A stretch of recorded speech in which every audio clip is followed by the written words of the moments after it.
We just rode Aunt Kathy at Bowes Hollow, Missouri. It's a 1930 Model A sedan. Look at those lights. It was so fun, and it rode so nice. And our driver was the best ever. I think they call him Grumpy Old Bones.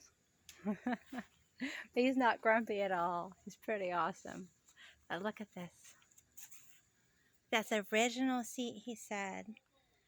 Look at that. Just look at that. He restores these.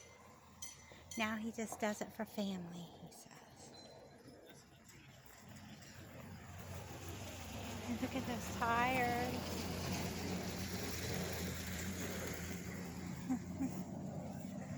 It's so cool. Oh, look at that one. Oh, the back seat. That's what he meant by the back seat.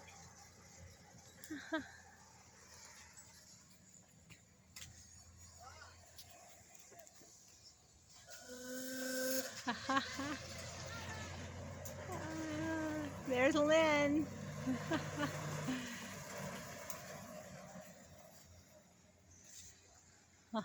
Aren't they cool? There's that one over there too. I don't know if they drive that one or not. So there we go.